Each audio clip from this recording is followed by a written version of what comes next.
final day, really, on the Sunday. We're at our apartment, and it's quite nice in the fact that we've got secure bike parking, gated, so that's quite cool. What's not so cool is that it's not even 8 o'clock and it's already very sunny and very hot. But the apartment, basic, but I don't what we need. So the plan for today is to do the Battle of Somme tour, and then we're going to shoot up and head towards Calais, ready for the crossing tomorrow.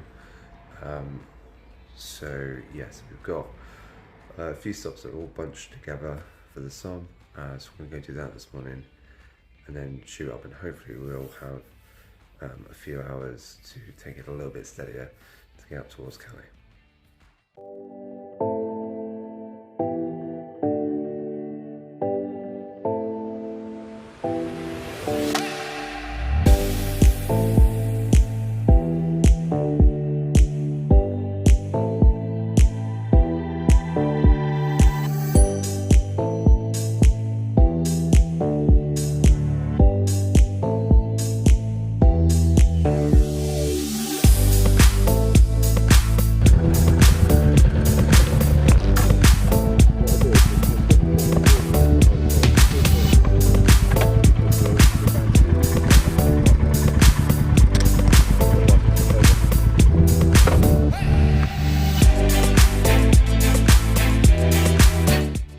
It was from this point that the tank was first used on the 15th of September 1916, actually attacking Flers a few kilometres away immediately behind the monument. At the time, the 6 operational tank companies were grouped as the heavy branch of the Machine Gun Corps, which you will notice on their gravestones. The Tank Corps Memorial is for all of the men from the corps who fell during the war, and not simply those that died in their first battle on the 15th of September.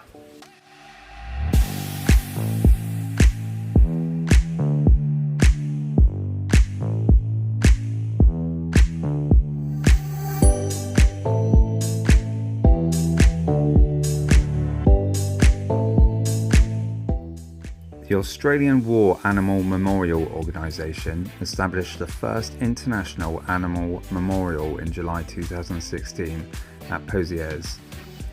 Pozieres was chosen because an enormous number of animals died there during the fighting of the Somme. It is estimated that about 9 million farm animals died or disappeared during the fighting in World War I. Animals were used for all kinds of assignments during the conflict.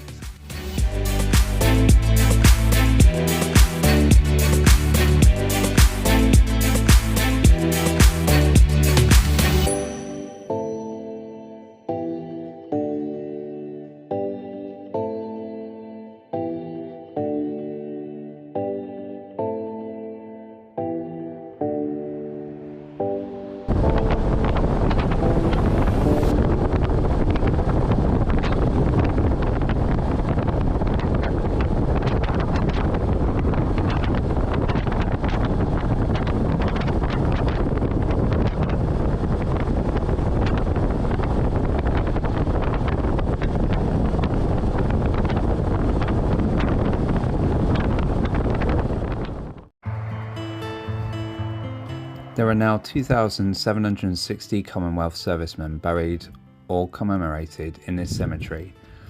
1,382 of the burials are unidentified, but there are special memorials to 23 casualties known or believed to be buried among them.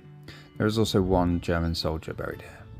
The cemetery is enclosed by the Pozieres Memorial, which relates to the period of crisis in March and April 1918, when the Allied Fifth Army was driven back by overwhelming numbers across the former Somme battlefields, and the months that followed before the advance to victory, which began on the 8th of August 1918.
that's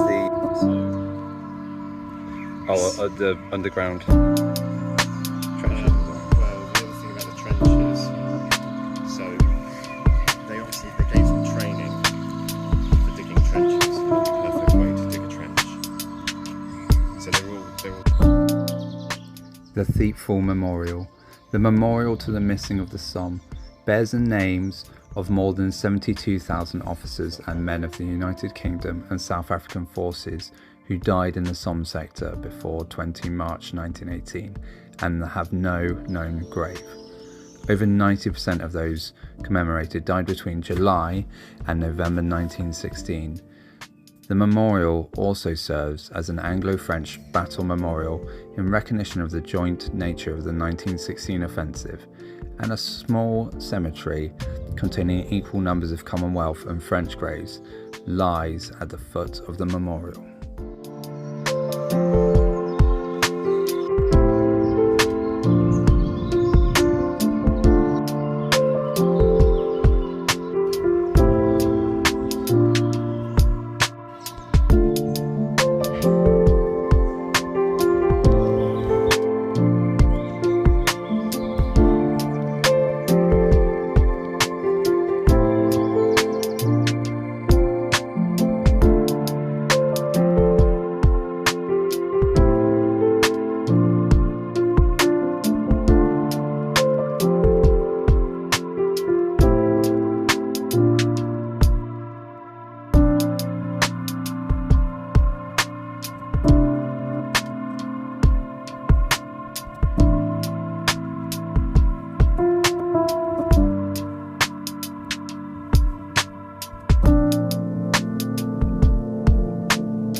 The Lochnager Crater was created by a large mine detonated beneath the German front line by the British Army's 179th Tunnelling Company Royal Engineers at 07:20 am on July 1st, 1916.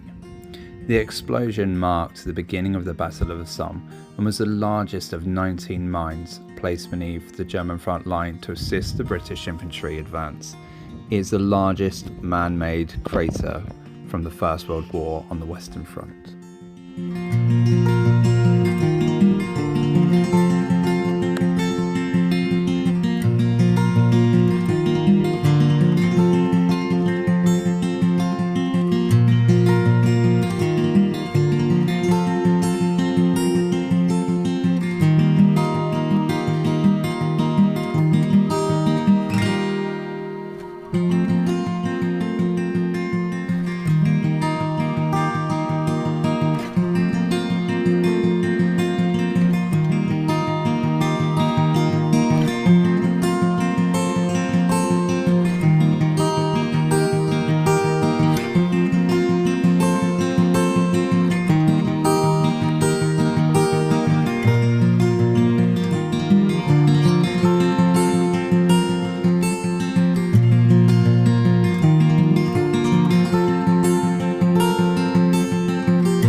Following the opening battles of 1914, the First World War in Western Europe quickly bogged down into trench warfare, with the opposing armies dug in, facing one another from a complex series of trenches across a blasted no man's land, defended by lookouts, barbed wire and guns. Artillery, snipers, grenades, mines, machine guns and sickness took a great toll. The generals could see only one way to end the stalemate: brutal frontal assaults in the face of intense fire to break the enemy defences. The Allied plan for 1916 was to make the big push, and the Somme was chosen as the site for joint French and British assault. It would be on the first day of the Battle of the Somme, near the village of Beaumont, Hamel, in northern France, that the Newfoundland Regiment would enter the action. At 07:30 am on July the 1st, thousands of British and French troops began their advance across no man's land in broad daylight towards the German positions to open the Battle of the Somme. The result would be slaughter. More than 57,000 British and Commonwealth soldiers were killed, wounded or missing, the heaviest combat losses ever suffered by the British Army in a single day. The sector of the front at Beaumont Hamel, where the Newfoundland Regiment would see action, was supposed to be taken by surprise, but the Germans knew the attack was coming. In addition, the initial Allied bombardment failed to damage most of the German defences. At about 09:15 am, the Newfoundlanders, forming part of the 29th British Division, attacked from a support trench nicknamed St. John's Road. They advanced from this trench, which was actually behind the front line, because of the sheer number of soldiers involved in earlier attacks who were dead or wounded and clogging the front trenches. This meant that the Newfoundlands had to traverse more than 200 metres before they even made it to the Allies' own front line. Once they made it to no man's land, they were expected to cross through the tangles of barbed wire to reach the enemy trenches more than 500 metres away.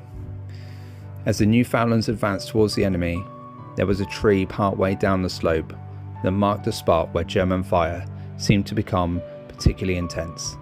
This gnarled tree was nicknamed the Danger Tree by the Newfoundland troops, and it marked the spot where many of them would fall that morning.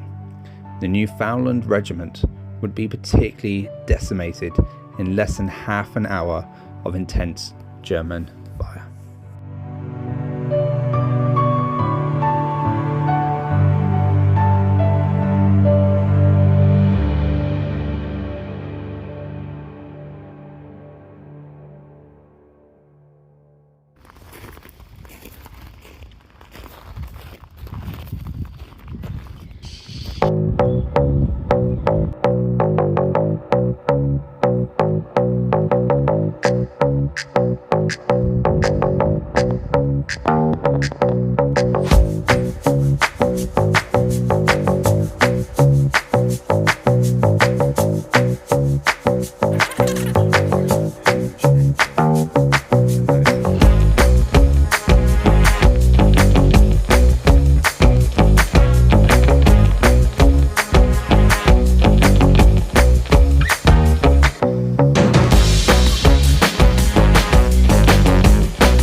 So that's today done.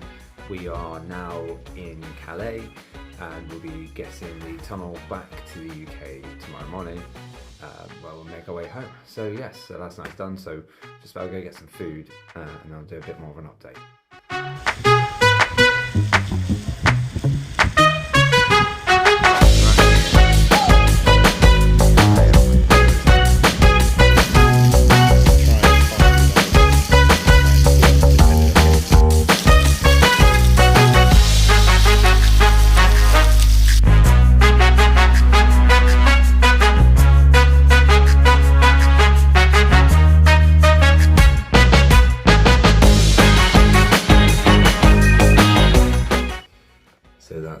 done. We're at the hotel in Calais. We've got to get to the Eurotunnel to do the crossing. Just before we do that, we've got to pick up some stuff for the kids and wife some presents, and then head back. The journey back into the UK isn't going to be interesting. We'll arrive in Folkestone and we basically just got to blast back to Devon as quick as we can. So nothing exciting there. On the bike front, the small CC REs are really, really good fun when you're over here. The motorways suck, and the equivalent of. They're yeah, they take a while to get up to 70. When they do get to 70, it feels like they're at their limit. They're more comfortable at 60. So the smaller roads, like our A roads, are equivalent. These bikes are brilliant, and in fact yesterday was an awesome day and very suited for the bikes. Smaller town roads, in and out of towns, plenty of stops, on and off all the site visits, leave all your kit on the bike. Yeah, that's what they were made for. Really, really good. That's it, but we're not looking forward to the trip back from Folkestone to Devon again. Yeah,